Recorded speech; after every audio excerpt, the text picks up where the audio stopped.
Hey, everybody, welcome to the episode of OK Boomer, the podcast. This is our part two of a two-parter for the original Judas Contract. Please subscribe, comment, and share. And this is Will. And this is Thomas. And we are at the virtual spinner rack for the Judas Contract, part 3 and 4.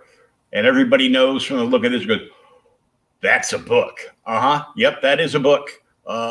This is the first appearance of Nightwing and Jericho. Jericho being my second favorite Titan of all time. My favorite Titan that didn't grow up in Wayne Manor. Your favorite Titan that didn't grow up in Wayne Manor. Yeah.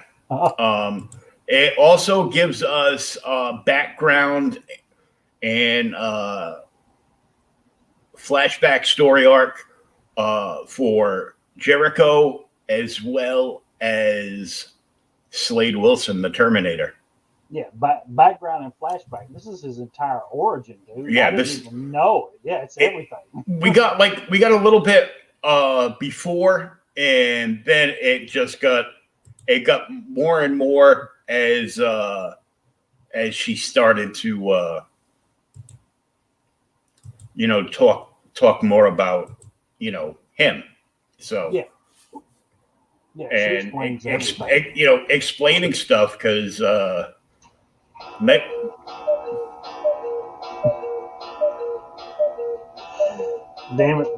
where's my clock? Nightwing, aka Dickie Boy, because he was between tights. Between tights. Between tights, he quit being Robin, and then a whole bunch of stuff went down, and this is where we are now. So, yeah. And this one is really cool because it literally does that. This is, you could tell this is one giant. Just the next day, continue. We turn the page. So we got a kick-ass cover by Perez and everything. And it picks up exactly where the last one comes off with, Nightwing or Dick Grayson and Slade's ex-wife and Jericho there, screaming and hollering. Yeah, and we've got the screams of the missing Titans, Changeling, Cyborg, Raven, Starfire, Terra, and Wonder Girl. Yep. As they should look, not how DC turned them into today. No, yeah, how they used to.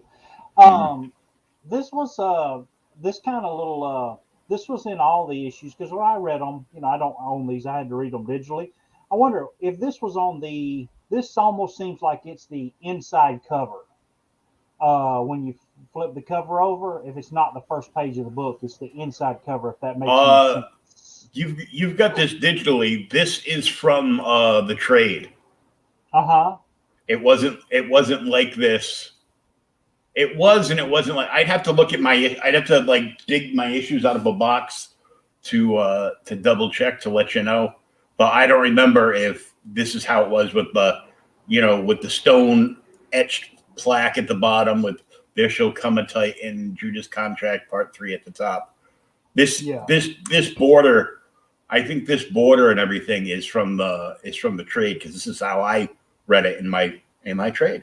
Okay. I think originally, because the gray border around the pages is where they tightened it. They tighten up. They tightened up the pages, like shrunk them down just enough so they could have that nice border around them. So it. As good as George's artwork is, especially back then, was top of the game. And it looks even better. When you crop it up just enough, it gets even tighter. So, but it's good. And Robin's sitting here, yelling at Madeline, and how do I even know this is true? And this sounds crazy. How do you know who I am? Yeah. And he basically knows everything that's going on right now. He's just feeling them out. Oh yeah, because he's kind of figured it out, and he's feeling them out. And within a minute, this is another thing that kind of got me. Shows you how old this book is, and I guess it's one of the things that really sticks out because Madeline's doing it kind of now, and then later on, Tara does it. But they're Smoking, dude. It stands out like a sore thumb. Mm-hmm. It's almost like they're, she's. I'm not saying she's the bad guy, but it's almost like the bad guy smoke. Just a sign that they're different. I guess if that's what you want to say. Mm-hmm. Yeah, stands out so much. And that reminds me a lot because I've been watching some older movies on the free Tubi app. Yeah. And last night I watched Sidney Poitier and They Call Me Mr. Tibbs. Yeah, that's not a bad movie. It's not as good as the first one. Yeah, not as good as the first one. But it was still pretty good, just like murder mystery thing. But I mean, everybody in that movie is either smoking, drinking, or dying. Yeah. Yeah. I mean, it was just and it's just kind of weird. Like I said, I guess it shows that they're, I would say maybe she's an adult, so she can smoke, but it stands out. And when Tara does it later on in the book, it just, it shows that she's changed. I guess we'll let everybody know, but they kind of know what's going on now. But yeah, so he's screaming and hollering at her, and Jericho really. We find out here in just a little bit that Jericho can't even talk. He's just mute, and we'll find out later why. But she goes on, and she actually tells him that that Slade's her ex-husband, and how she loved him, and Jericho's her son, and it lays out everything that's gone on, that Tara has turned against them, and of course, Robin doesn't understand, or Dick doesn't understand, hey, well, explain the whole difference. And then this is literally second page in, dude. Here it is. Here's the freaking Deathstroke's origin. Yep. And I did not realize it kept hitting me as I was reading the books. Because he, right here they say he started at the tail end of Vietnam. And that's, he was actually in the Vietnam War. And I was like, wow. So I don't know. You don't hear it now. I always heard it with the Punisher. Punisher was early 70s, wasn't it? Mm-hmm. When he come out, 76, I think. Yeah. Yeah, and this is 84, so this is another 8 years after that. But yeah, she happens to actually be, Madeline was an actual like a trainer in the military. Yeah, so this has got to remind you of the MCU Captain Carter, Captain America dynamic. Yeah, it actually does. Now that you bring it up, yeah. Only Slade's not the the little underweight 90-pound weakling. Yeah, it's just the dynamic of she's his commanding officer. At certain points during this, and he was no slouch. He was he was basically he was an evil Captain America. Evil Captain America. He was like, he's not even evil here though. He's not evil. He's just follow. He lives to follow orders, and that and that's pretty much it. So yeah. The thing I did get though here is he's already been in the military for a while. Yeah. Actually, excuse me. He started before the Vietnam War. This is actually in the Korean. He had come out of the Korean War, and it's going into the Vietnam War. But he's already kind of a decorated soldier, and they take the decorated soldiers and run them through this another, basic training essentially to make them even better. And they've got, they do all the whole robots, and they, little pop-up targets and everything through the whole issue to kind of hone all of the guys' skills and train them to see who is the best one. Nice. Oh, me? Yeah. You can hear me clicking? Yeah. Oh, sorry. But yeah, as they go through, and then, we get through here. So Slade is the only one to kind of make it through this first set of ambushes. And then he gets down a little bit, and one of his partners gets caught in a trap, and he actually leaves him, dude.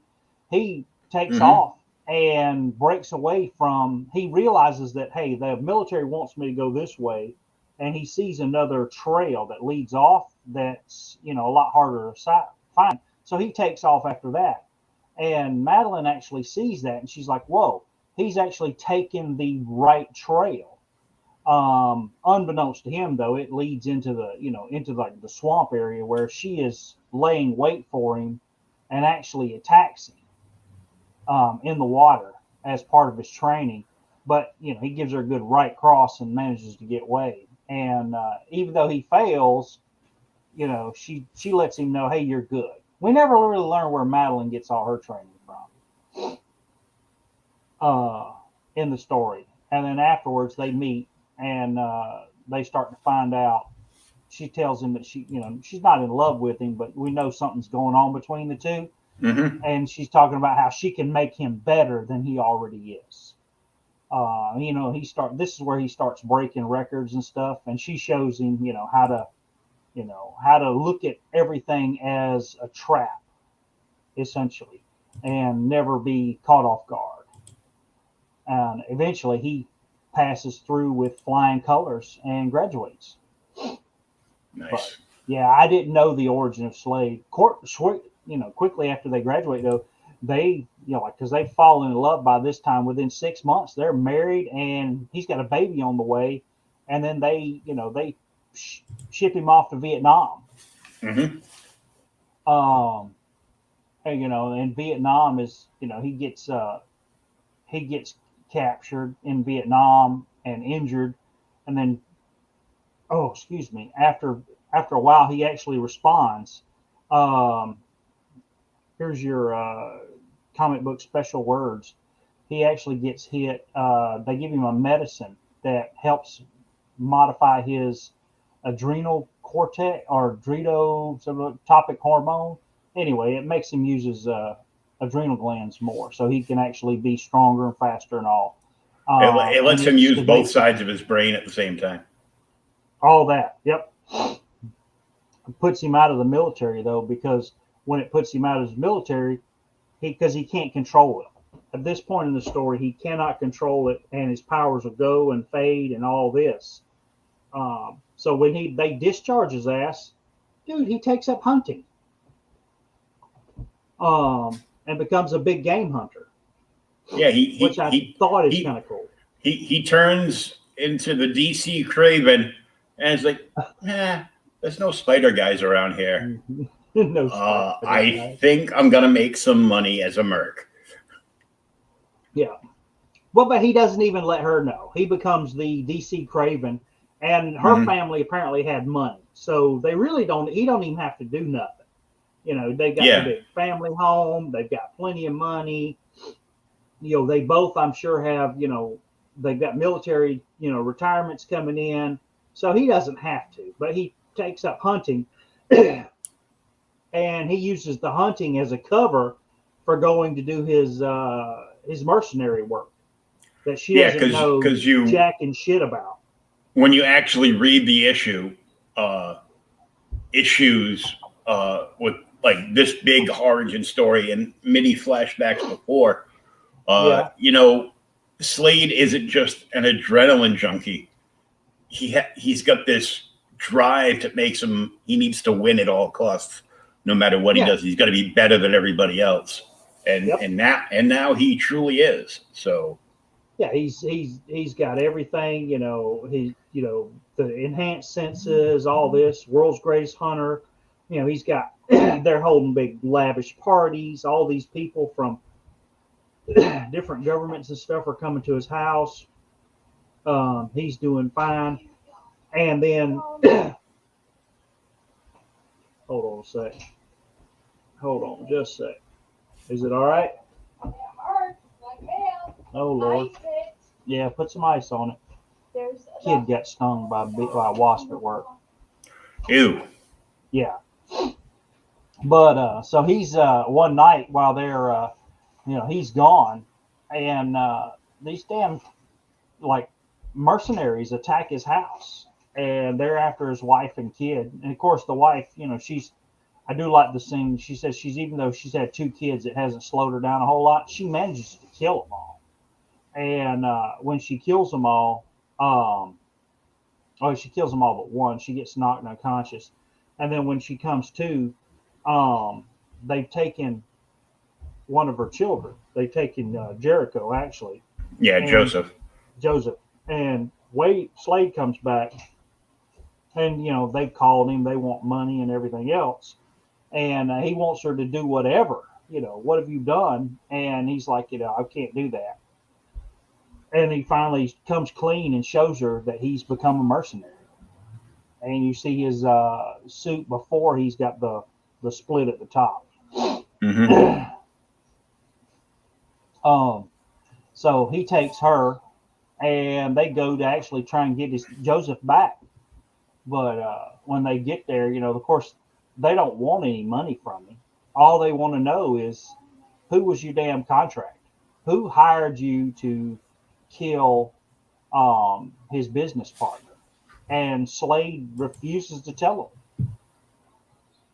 And this is part of I'll say his arrogance in the book. We talk about that because he's always shown as being super arrogant in the stories. Oh, yeah.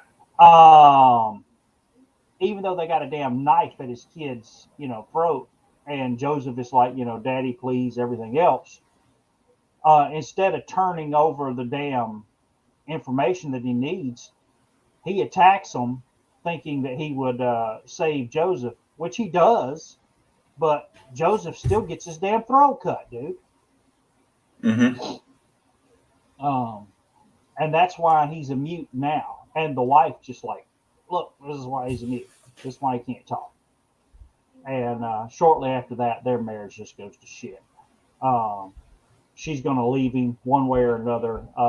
She tries the other first. Only his reflexes save him, and she blows his damn eye out. Yeah, that's why he's got the patch on one eye, because his loving wife plugged a hole in the back of his head. Yeah, she tried to freaking kill him. Don't buy your wife a gun for Christmas. So when that happens, he's after Robin hears all that, he finally says, "Okay, so you're legit. I'm going to help you." And he's I'm not even a Robin, but he's been thinking about it. He goes upstairs, and I do like the whole thing. He talks about how Batman raised him, and Superman taught him right and wrong, and his parents taught him how to love. And, the influence that his girlfriend Coriander has on him, and he takes part of a name from a name that Batman used undercover, and from there, and from somebody in Superman's Kryptonian heritage, mm-hmm. which is correct because there was a Nightwing and Flamebird in Kryptonian lore. They were heroes on Krypton, and so now he gets the case out. It just so happens that it's been sitting under his bed for who knows how long, from, of course, Alfred. Well, he even says he's had multiple costumes, but this is the one he keeps coming back to. Yeah. And this, by the way, is the best Nightwing costume ever. Yeah, this is easily the most famous one. Yeah, everybody's like, the disco collar. You go, dude, he was a circus performer. This is perfect. Well, I don't understand why people. It's the same thing that Deadman has. And mm-hmm. Deadman has the big ass disco collar. It's part of it. Yeah, but I like the colors, the yellow in with the two-tone blue. It just looks cool. And then Joseph changes into his costume and will be known as Jericho. Yeah. His costume is ugly, though. Go ahead and get that out of the way. No, that his costume's pretty rad. Okay, well, you like his costume. I was like, wow, it's kind of weird. You get the puffy pirate shirt with the with the high collar around his throat, so you can't see the cut. He's got like the bands on his wrists, and he's got the little short blue cape and the boots. Yeah, it's a little fruity, but I mean it's cool, and he was such a cool character. They killed him, and I was really pissed. Well, thanks for spoiling that, because this is all I've ever read with Jericho in it. I knew who he was. No. Well, I didn't read any stories with him in it. He was around for years. Really? Yeah. See, that the thing that did want to read, we talked about it last issue, or last week when we talked about the first part of this, and it made me want to read it again when I was reading the second part today, is I kind of want to go back and read and see how Ravager died. And yeah, that would be great. I don't have that issue. That would be us reading it digitally. I do not have the first appearance of Deathstroke. I probably will never have the first appearance of Deathstroke. Is that where he dies in the first issue? So he dies in Teen Titans too. Yeah. Damn, dude. Okay. Well, I can get it for us digitally. I've actually got a reprint. They did the reprints like 6 months ago. Why didn't you pick one up? Because I haven't bought anything in about a year. Oh, okay. Well, but I'll see if I can find you another one. They did a reprint of it. The facsimile reprints. Yeah. Like 6 months ago or something. It was $3.99, so I picked it up. Yeah. I was like, the problem with those is all these people see them, they go out and then they try to sell them for $20 a piece. Yeah. That's why I just pre-order everything. So, but yeah. So here he comes down. And he shows the outfit, and he asks, what the hell's Joseph going to do? He doesn't really have superpowers or anything. And now we find out that he actually does have superpowers. He's a mutant. And yeah, he's a mutant. That's another thing that kind of stood out. I'm like, well, how did they get past saying mutants? Because they say, well, there's aliens and this and this and this and mutants in our world.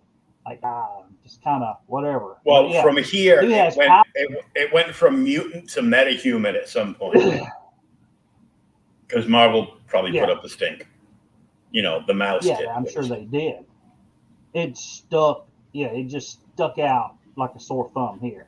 But his power is, it looks like, so he turns invisible, and when he becomes invisible, he can actually like enter other people's body and take control of them. Yeah, well, what happens is what he's doing basically is he locks eyes with somebody, and it's like a sync up, and it's basically his soul leaps out of his body. So his body's still there. This is just how George and Marv wanted it shown, was, kind of like, almost hearing like the Bionic Man stuff going, and then he leaps into the body and takes it over. And when he's in there, when he's in full control of the body, he can actually talk. Because but he can only talk when the other people are unconscious, I gathered. Mm-hmm. So when they're unconscious, he can take full control of the body. Mm-hmm.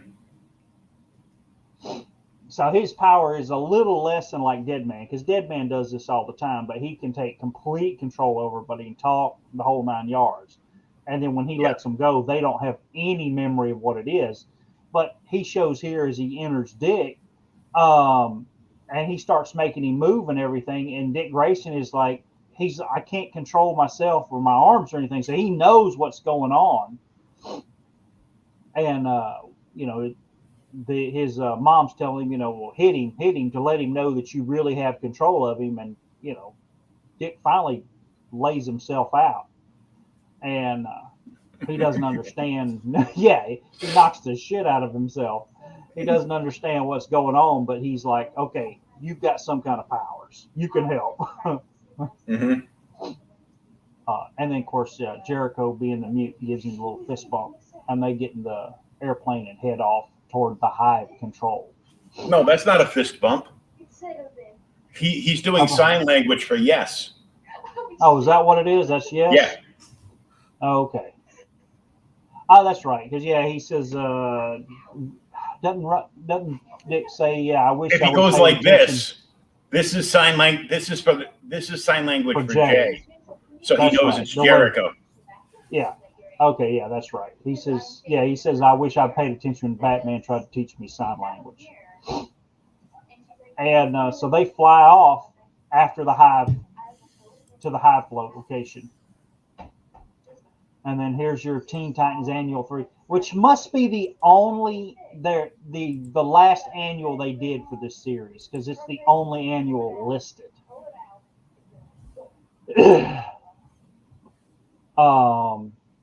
Which I thought was kind of weird. I don't know. I like annuals. No, there's more annuals. I think this is the one that was listed because of the story arc, and the others were just kind of like, throwaway garbage stories, most of them. Oh, okay. I don't know. I looked online when I got the PDF, and this was the only annual I saw listed. I was like, wow, just one annual? It's kind of weird. Because it went on another, 40 issues after, up to 80 something before they canceled it. Mm-hmm. But yeah. All right. So this picks up, of course, final issue. And now we're back at the Hive headquarters, and everybody's filing out. And then, boom, there it is. You find out that Deathstroke has turned over the Titans, and they are in this giant power-sucking machine of some kind. And the more they struggle, the stronger the machine gets, so they can't break out. Yeah. And the Titans are supposed to power this big plan that the Hive has. They're keeping Raven unconscious because she would be able to destroy them, even in the machine. Well, that's what they said. They said a machine can't absorb all of her power. It's kind of weird. Mm-hmm.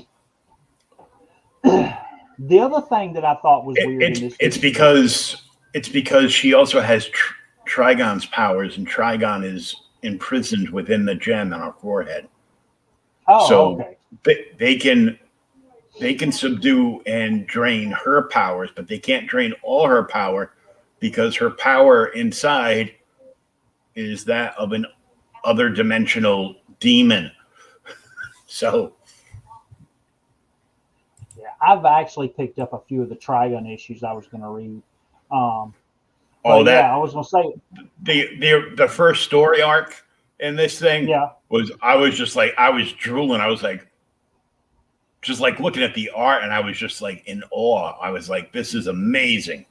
Yeah, tell me the one with Trigon with all of his eyes and the horns and everything on it, the big head on the cover. Yeah, well, it was the first, like, what was it, 12 issues of the Baxter run. It may be. I can't remember which ones. Yeah, I remember because I've got it. So yeah, I've got the first issue cover art like signed by Wolfman and Perez. So. All right, so the first thing, like I said, was the smoking. Really stood out. The mutant stood out to me. And the last thing that really just kind of like stuck out as being a little weird for me on this is the fact, part of it's here, is Deathstroke's in, like, we're going to say his late 40s here, maybe mid 40s. Okay. And Corey is like 18. And he's like, hey, too bad I didn't kill you. We would have made beautiful lovers and everything else. I'm like, whoa, dude, this is just like, okay, that's legal. The problem we seem to have forgotten here is Tara is 15. Yeah, I wasn't. I was going to spill that later when we get to it because I'm like, whoa, dude, Deathstroke has little girl issues. Yeah, but you've spilled it already for us. Yeah, we find out that Deathstroke and Tara, who is 15 or 16, have been sleeping together. They're active lovers. I'm like, whoa. Yeah. It just it's a little race. It's a lot more than a little racy. But it's like it's almost like in another life, Slade Wilson's name was Peter File. Peter File. Damn it. But yeah, so he's going on and on while the Hive guys are just they're screaming and ranting how they're going to kill the Titans, any minute now, and you can't escape. And when the Hive Master comes, you'll all be dead, and our master plan will be done. And Deathstroke's like, hey, too bad you got to die, baby, but we've been great lovers. Like, okay. If your corpse is still around afterwards, why do you always have to go there?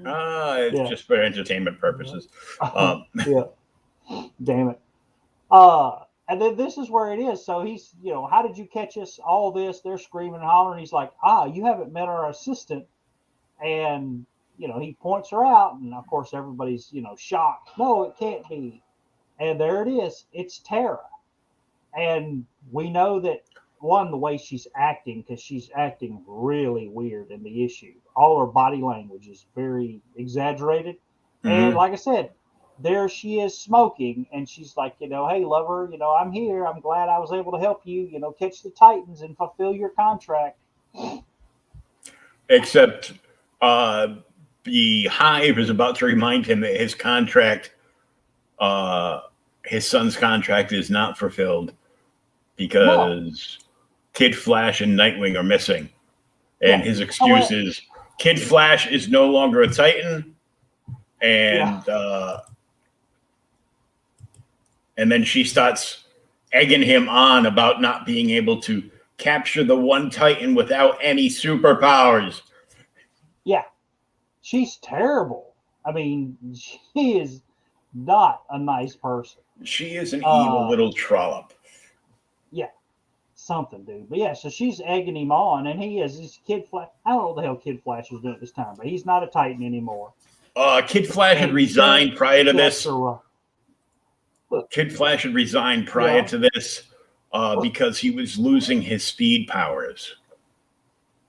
They were becoming intermittent, and he told the Titans as a whole that he needed to take some time away. He was going to go back to school. He needed to be around his family. But he told Dick in private that he's pretty much lost all his powers. Oh, damn, dude. Did they ever solve that storyline? You remember? Well, obviously. Well, obviously, but I don't remember how. I don't know how. I don't remember how either. Something happened, and of course Barry had something to do with it. So I'm sure. All right, so we get back to the outside of the Hive headquarters, which is in the middle of damn nowhere, in like the Himalayas or something. Snow's everywhere, and there's two guards out there, and of course Nightwing takes out the first with the roundhouse, and after he takes out the first, they manage to head up, and with Nightwing's got a little grappling hook. They head up in there, and I think does Jericho take out the second one, or is it Nightwing? Nightwing takes out the second with the batarang. Yeah, he knocks one out, and then the following page, I'm pretty sure that Jericho jumps into the body of one of the unconscious guys. Oh, yeah, he does. All right, then. So after that, when Slade finds out he hasn't fulfilled his contract, he goes back and he says, "Hey, let me make a phone call." So he calls his partner, which we find out this is the old Wintergreen, who was his best man at his wedding, who has been trying to track down Robin and Kid Flash. So he calls him and he tells him, hey, I haven't managed to track him down or anything. Then we find out that Madeline has actually got a damn gun on him, and she has him lie to Slade, so Slade doesn't know it. And she actually says here, which is kind of cool, you've always been closer to Slade than even me. I don't know why. And now we find out kind of Wintergreen's background and more on Slade, which I thought was kind of cool. Yeah. So Wintergreen actually gets sent on kind of a suicide mission in Nam and gets captured by the Viet Cong, and they're beating the living crap out of him, dude. But he won't give up any information, and he's gonna die. He's like, his heart's just not gonna hold on to it, and so his heart's not gonna hold on to it. And Slade, against orders, this is after he's been his powers have stabilized, and he's taken the medicine. His powers are stabilized. He comes back and attacks, goes into the Vietnam and attacks the Viet Cong, tracks down Wintergreen, and kills all the people in the village and manages to save him. And then lets him know that it's me, and he owes him a debt for that, and that's why they're so close. Yeah, because Wintergreen was the one that saved Slade before they gave him the toxin to, help his healing and everything. Yeah. And then after he got captured, he was like astounded that this crazy guy in a mask and, 60s getup, smashed through the bamboo cage with nothing but his fist. Yep. Just to give you the power level of Slade. Yeah. And managed to save him. So once that's found out, Madeline's like, okay, cool. That explains it. And she even says, I don't even think I love him as much as you do, which, that's all because they've saved each other. They're comrades in arms and such. Meanwhile, back at the Hive headquarters, Jericho and Robin are heading through. This is where he takes care of this guy. Mm-hmm. He knocks this dude out, and Jericho takes over. And once he takes over, this is where we find out that he does the little J sign, whatever it is. What is it, like this? Yeah, the J sign to let him know that I'm in control, and he can actually speak now that this guy's unconscious.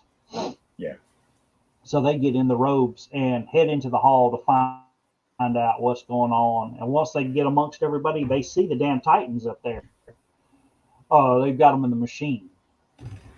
And once they get them in the machine, finally, this guy's starting to wake up. And Jericho lets him know, hey, Dick, this guy's going to wake up. When he wakes up, he's going to start making noise and let everybody know that we're here. So before that happens, Nightwing actually attacks. Dude, the art in here, though, I know this is Perez, but some of the art in here is just absolutely incredible. All the attack scenes and stuff. The thing is he's got so many panels, too. He does a lot of real layout work that some people skipped over, I guess. He likes to see how many figures he can draw in a panel. Yeah. He's got the record for most on a cover, I think. For Crisis. Yeah, is it Crisis? It's something Crisis. Like that. Most on the cover, and he actually drew every single DC character that's ever been in existence at least once somewhere in that series. Yeah, and that's a great series. We will probably not be reading it here because there's a lot of damn words in that series. If you thought these were wordy, we're skipping through them fast. But Crisis is something else. So with all the fighting going on, Jericho has to jump to someone else's body. And this is cool, though. Okay, he's fighting. And Robin's like, okay, with all the chaos that's going around that Jericho's causing, I'm going to drop a smoke grenade. and the smoke grenade will give us some cover. It'll tear gas the people. We'll get the hell out of here. And he heads up. And then when he heads up, he asks Jericho, he said, hey, buddy, you about ready to go again? And of course, he can't respond, but we see what he's thinking. Jericho is not ready to go again because he's crying. And as long as he's crying, he can't lock eye contact with people and he can't take over their bodies. Yeah, because his eyes are all blurry. So he can't lock and sync up. Nope. I thought that was cool. But luckily, Jericho's father is Slade Wilson, so he knows how to fight. Yeah, exactly. Well, it shows even earlier on in the book where Slade's teaching him how to shoot guns and everything else. So they're heading down the hallway, getting away, and they run straight into freaking Tara, who just like has a damn poop fit. And when she does, she just unleashes all the damn earth around them and covers them in damn rubble and knocks them out. And once she knocks them out, of course, Slade's thinking about, fulfilling the contract, getting his money. Let's get the hell out of here, and then I'll get Nightwing and deliver him. So he's going on and on. He doesn't know what the hell's going on because he's been reminiscing in his room after he talked with Wintergreen. When he heads back out, Tara's, oh, hey, lover, I did your job for you, buddy. I found Dick Grayson, and here's Nightwing.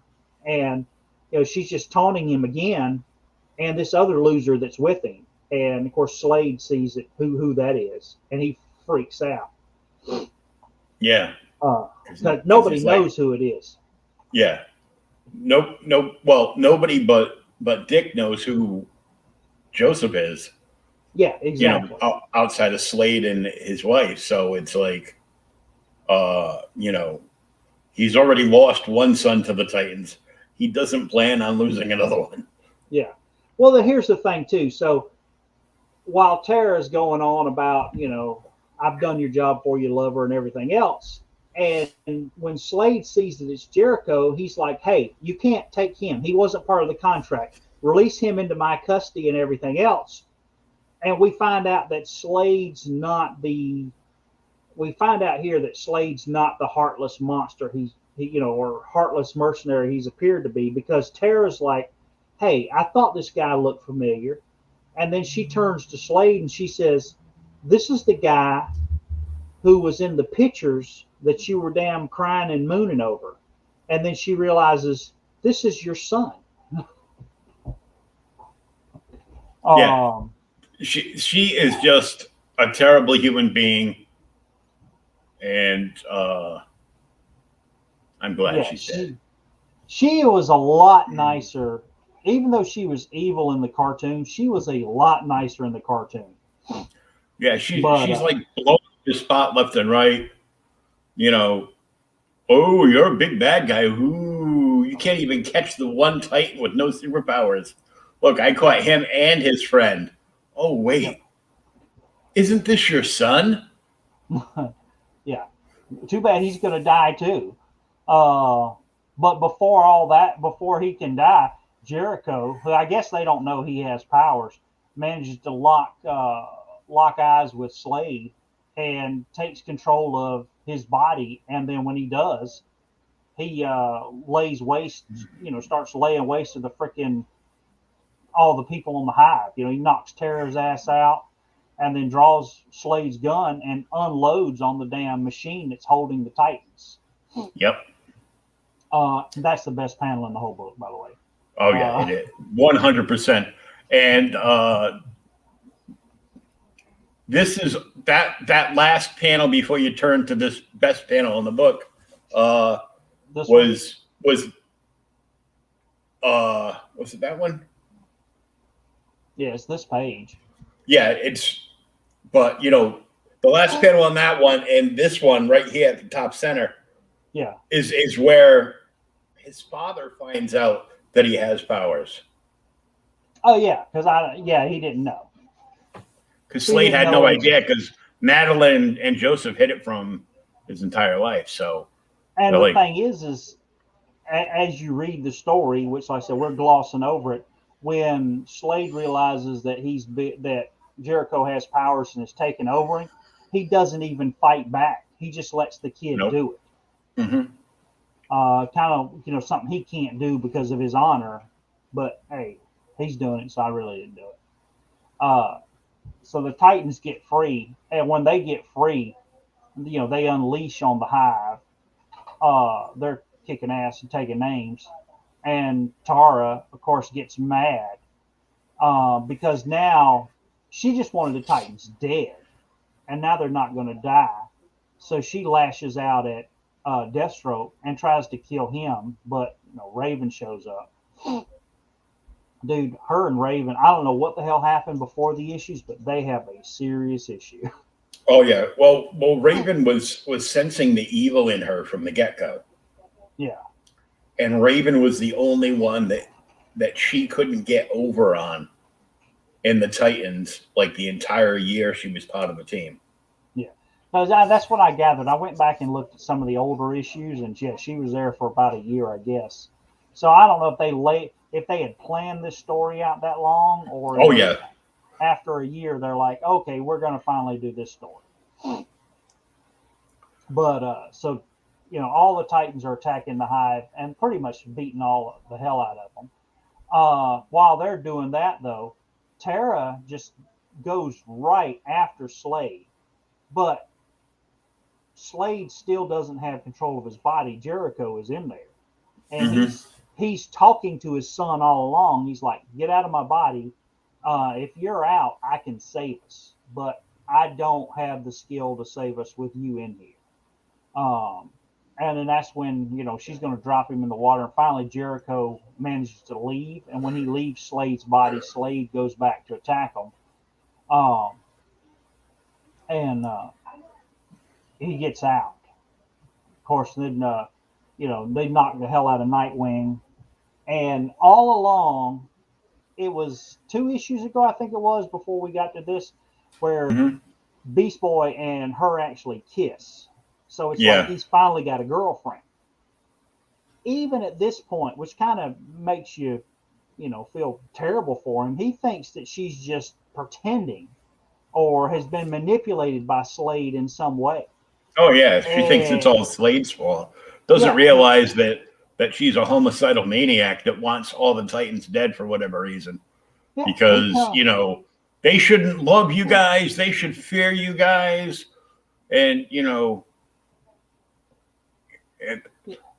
she is, the embodiment of the other Earth from in the Injustice storyline. I guess, dude. She's just, she's terrible. But so he comes out like, hey, I love you. We'll get you. Everything will be all right. And at that point, she just goes to kill them now. Hey, they're messing with Slade. So she tries to kill all the Titans, covers them in damn mud and earth, and starts crushing them. And all along, she's ranting and raving about how they should use their powers. Everybody should be, just like you're saying, everybody should be afraid of them, and all. On and on and on. And then, she even knocks the crap out of Raven. I guess because Raven was just the most powerful one there for her. But as the fight finally comes to an end, she kills herself, dude. She buries her damn self. And then what she's doing is she's trying to kill them with not much luck, so much so that she's creating volcanic eruptions all around them until the entire plateau they're on explodes.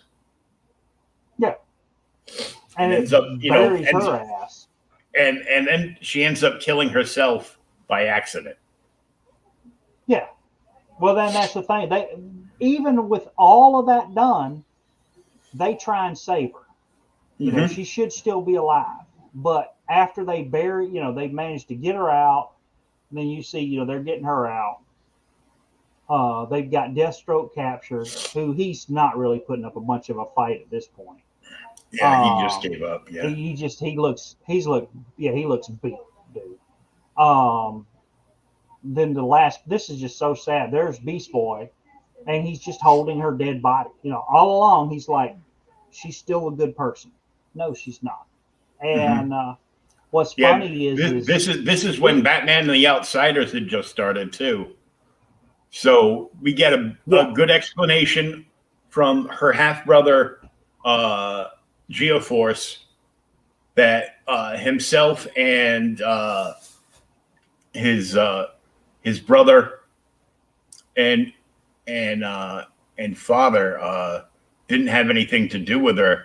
She was removed and hidden away because his father had a fling with, this gypsy woman, and she was born, and they kind of like scooted her away to be away from court because they didn't want the royal family to be embarrassed that King Joffrey there couldn't keep it in his pants. So but they lie to Geoforce and tell him that she died a Titan in an honorable death and blah blah blah, because telling him the truth wasn't good. Yeah, and they memorialize her, and even though she was the cause of everything that had been going on for like over 6 months in this book, that they didn't want to tell him that. They wanted him to go out thinking well of his sister, that that she was didn't want to know that she was a psychopath or anything like that. Well, this whole thing crushes Beast Boy, though. Oh yeah, got me crying too. Terrible. Damn it, dude! It's my allergies. It's your allergies, yeah. Yeah, I mean, and it even crushes. Jericho is upset about it. And I guess he takes over her place as the replacement Titan. And, they put her there. It's a really good story. It is very long. It's pretty, I don't say convoluted because what's going on, but there's so much going on there that it's a pretty deep story. The thing is too, this is only 4 issues because we talked about it first. You read the trade though, and there are like 3 or 4 more issues in the trade though, right? Three more issues, 3 preceding issues in the trade, but you get to see a lot more of what's going on between Slade and the impetuous child that now lays dead in the ground. So Tara interacts with Slade more in those other 3 issues? Oh, yeah. She comes in smoking in like a red evening gown, ready to ride the one-eyed pony. And that was more of a joke about his patch eye. But, he kind of like pushes her away. It's about the mission. It's not about that, blah, blah, blah. And, so that that all that is a little weird. Yeah, there's like a lot going on. You can stop crying now, dude. Oh, it's allergies. This is Wolfman and Perez did what'd they do? 4 or 5 years of Titans? At least. Okay. I can't remember. I know I see, like I said, this is up to issue 40. I know they did the early ones. I did look later on in one of the issues. I kind of want to read because I always skip back a few issues just to see what's going on. About 4 or 5 issues after this, Steve Rude does one. Do you realize that? He's freaking guest pencil. I remember him doing one. Yeah. I was actually reading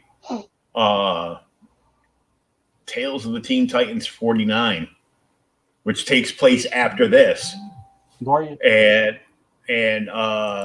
there's like a few pages, and it's like a Dr. Light battle story. I don't know if it's like a It's probably a reprint. 'Cause it's in Tales. It might not be. Tales of the Teen Titans was, all new stories up to a certain point when the Baxter series launched. When the Baxter series launched, that became reprints. Well, the titles are because it's Tales of the Teen Titans, and then the Baxter print, the one that has the reprints in them when it launches, is Tales of the New Teen Titans. Yeah. So the Titans that's the one I'm reading. So like the first 5 pages or so is just kind of filler about a cute little like fill-in pages, wedding prep for Terry and Donna for their wedding. And the guys are getting like tuxedos fitted, and then Corey and Donna show up and pick up Terry's little daughter from his first marriage to go get their dresses, and then it sneaks off, and he goes right into like this Dr. Light story. So I read the little wedding prelude thing, and then put it down, and then I picked up like another stack of Bad Idea books to start reading. So I've got doubles on all those, and Pop Culture Avenger said he was interested in purchasing my doubles. So I'm like, yes, could use the money. Damn it! Buying doubles finally pays off. Yeah, but yeah, I really like this. It was a good story. It just, like I said, it was really, really long. But overall, really good story. And it's so famous, I guess. That's one of the things that gets me. Mm-hmm. Hey, Doc. How are you, sir?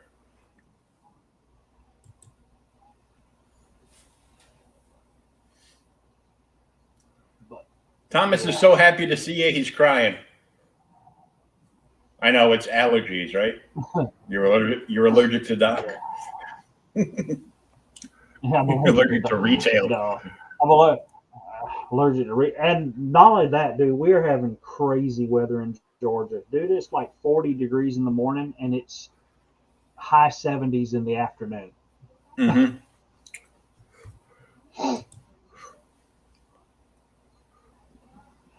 You as well, sir?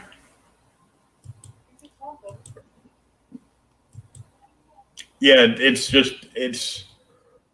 it's weird here too. Like it'll be like, really cold for like a day or two. Then it will hit like 60. Oh, Doc's in Georgia too. Griffin, so yeah, he knows exactly what I'm talking about then. Yeah, he actually will get a little colder than I will, because I live outside of God, you probably never even heard it. I live in Hazelhurst. I heard of Hazelnut. About 2 hours. Not Hazelnut, Hazelhurst. I live about 2 hours south of Macon. Literally in the middle of the freaking state south. Macon bacon. Yep. Been there, yep. Doc's been there. Yep. Probably passed through on his way to Florida. I'm just the back of my mind. In the back of my mind, I'm just hearing the theme to the Dukes of Hazzard now. Dang it. A couple of good old Southern boys there. But all right, so will you pick this one? I think we need to do something a little shorter next time. Yeah, like a single issue.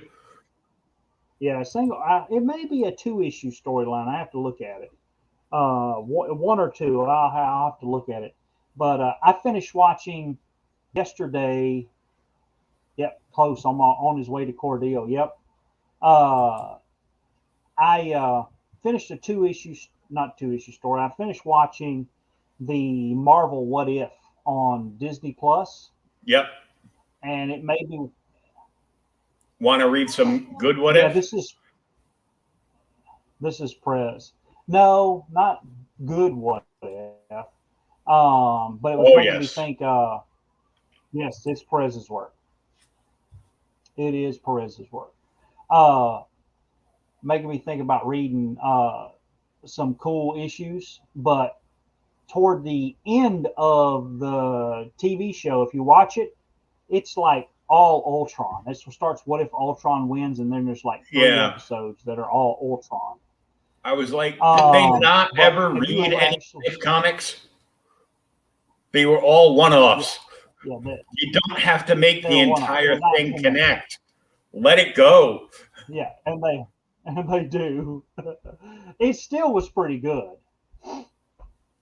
Mine too, Doc. Perez I've got the really? I've got the artwork for the first issue of the Baxter series. And it's a print that, of course, it's all George's work, and it's right out of George's portfolio that he sells at cons. I got it in 2020. I got it signed by George, and then they mailed it to Marv, and Marv signed it. And they mailed it back to Indiana to Clay McDonald Comics, and I got like 3 or 4, signed prints. So I'm like very excited for those. I can't wait to hang them up sometime. Yes, I did, Doc. I've been getting emails from you.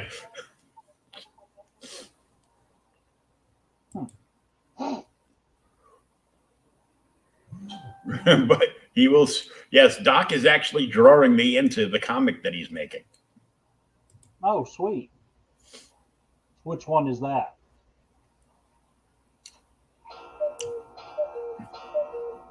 Come on. Yeah. Doc, throw up your sign-up link.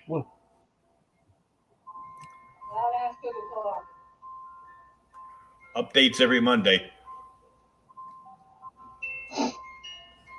Pariah, Blood, and Mud on Indiegogo. Pariah, that's the name of the book, Pariah Blood? Huh. I'll have to check it out. But yeah, so I was thinking about that, and I was watching the Ultron stuff, and it's been a long time since I've read it. But have you ever read the actual first issue, the origin story of Ultron? In what? In Avengers. What issues? Like 40, God, like 45, 47? Well, isn't 45 the first vision? 50. That's 57. 57? Yeah. I'll tell you in a minute. I figured you just know if you had read it or not.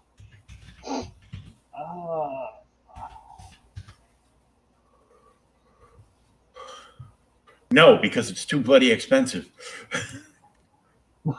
It's too bloody expensive. Number yeah, 54. That's the first vision too. 54. You just told me 57. 57 is first vision.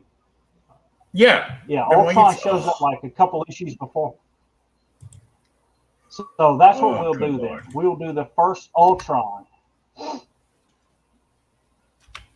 And you get to see how he's really made, not that damn Tony Stark thing. Oh, God. What? We get to learn that Tony Stark is having all kind of issues. Yeah. But yeah, I actually enjoyed the What If. I thought they were pretty cool. The new Masters of Evil, issue 54. The new Masters of Evil is on the cover. Okay. Yes. Yep. Oh, good Lord. By Roy Thomas and John Buscema. That one? Yep, that's it. Okay. I actually don't think I have one. Ultron used to look like a huge coffee urn with eyes. Damn it. Yeah, because that's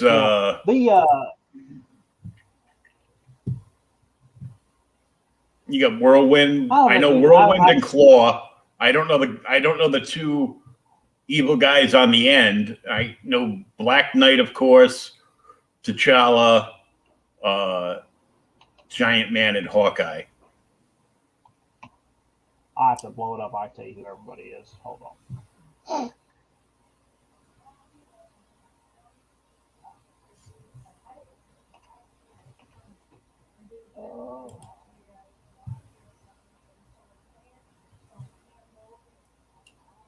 Oh, dude, my internet is so slow today. Mm-hmm. And then if you read the news, like I told somebody at work today, freaking Japan just tested like the world's fastest internet. Yeah, new Masters Evil, Claw, Whirlwind. Hell, I can't even remember who all these people are then. Yeah, the two on the end, I don't know either. Claw, Whirlwind, Black Knight. I got two first Black Knights, dude. I actually picked up a second one a while back. Hawkeye. Oh, you mean the Black Knight's first appearance isn't in the Eternals? No, it's not. It is not in the Eternals. Do what? It is not in the Eternals. You've said that 5 times. Yeah, I will get that though, and I will send it over to you, and then we'll be back. Absorbing Man is on the right. Doc says Hazelhurst internet is slow. You guys just got indoor plumbing last week. because it was cold. It's cold. They can't get the mice to run around the wheel like that. Exactly. I had to go outside and pee down my leg to warm up. Oh, good Lord. But and you complain about me. All right. Now, are we going to do this? Like next Wednesday is like the day before Thanksgiving. So did you want to do it then, or you want to wait until the following week?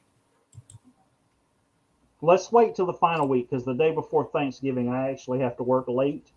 I have to work late and set the store up for Black Friday. You know how that is? Okay, so well, I'm late, but I guess it's okay. Yeah. So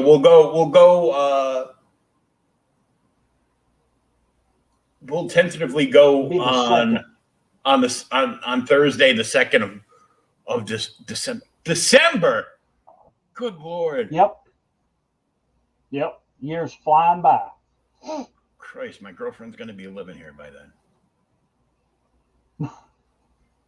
You'd be like, honey, you have to be quiet. We got a podcast going on. And then she could scream about reading My Little Pony in the background.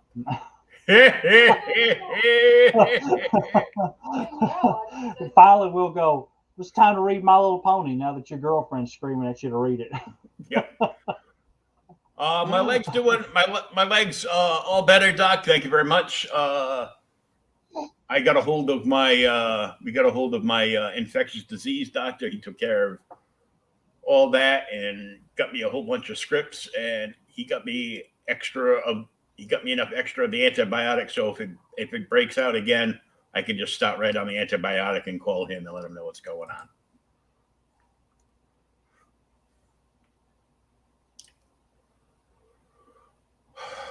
Yeah, I don't think she's quite there yet. She's not quite the comic booky girl, but she's got a lot of cool shows that she likes.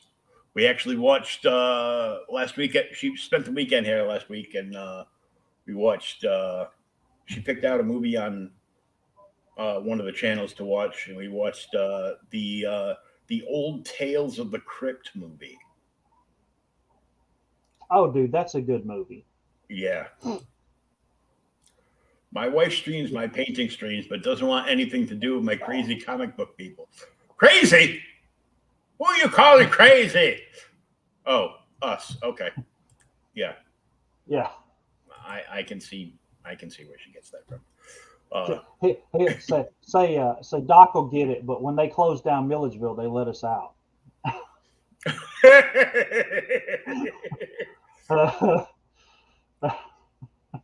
I know what it is because you told me what it is. It was George's Arkham Asylum. Pretty much. And me with the white goatee beard. I'm looking a lot like Dr. Hugo Strange tonight. So Hugo Strange.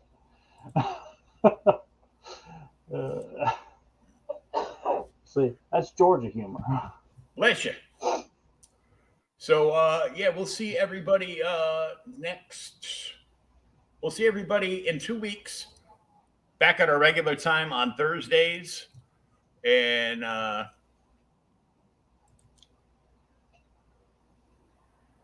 boy. Yeah. Hey, if you did a practicum there, I went to art school in Milledgeville, and we actually went when it was still open, and drew we had a section of inmates that we could go draw that were not violent or anything else. So we would go draw inmates. And he still has nightmares. Retired counselor.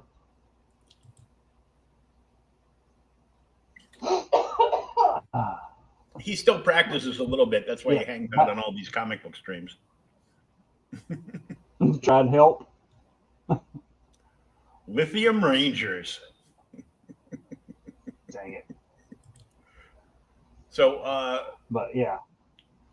Doc, good seeing you. I will be in touch about getting you on Creators Outlet so we can we can promote the book and definitely come back. I will be on 11 p.m. this evening with Sean Howe for the Seanzilla Art Show. Same Nerds channel, same nerd time, 11 p.m. Eastern. And we will see you in 2 weeks. December. I keep wanting to say November, but it's oh god. And it's worse because Sunday I turned 52, so it's like Dang it. Nice to meet you, neighbor. Bye. Oh, cool. Well, I'll see you a little later on then. All right, everybody. We will see you in 2 weeks. Happy Turkey Day. And we'll see you as you are coming out of your turkey coma on December 2nd. Everybody have a good night and go read a comic book. Bye.